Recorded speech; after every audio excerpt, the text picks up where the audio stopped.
রাজধানীতে একদিনে আলাদা দুই জায়গায় আগুনের ঘটনা ঘটেছে, তবে দুই ঘটনায় কেউই হতাহত হননি। মগবাজারে আগুন লাগা অ্যাপার্টমেন্ট ভবন থেকে একজনকে উদ্ধার করে ফায়ার সার্ভিস। আর শ্যামলীতে একটি আধা পাকা ঘরে আগুন লাগলে সেটি নেভাতে 1 ঘন্টা সময় লাগে ফায়ার কর্মীদের।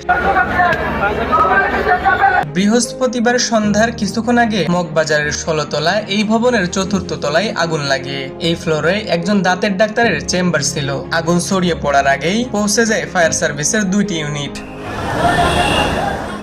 4র্থ তলায় কেউ না থাকলেও আগুনের কারণে 5ম তলার একটি ইন্স্যুরেন্সের কার্যালয়ে আটকা পড়েন একজন। পরে তাকে ল্যাডারের মাধ্যমে নামিয়ে আনেন ফায়ার সার্ভিসের কর্মীরা।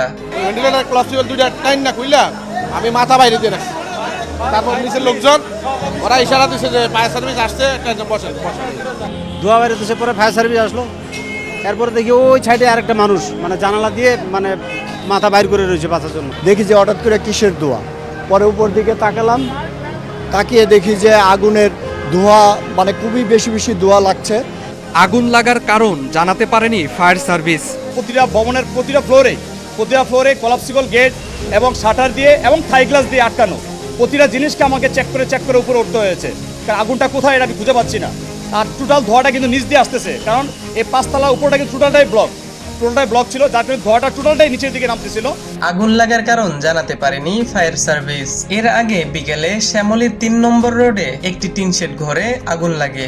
মোহাম্মদপুর ফায়ার স্টেশনের 2টি ইউনিটের প্রায় 1 ঘন্টার চেষ্টায় আগুন নিয়ন্ত্রণে আসে। এ ঘটনায় কেউ হতাহত হননি বলে জানা যায়।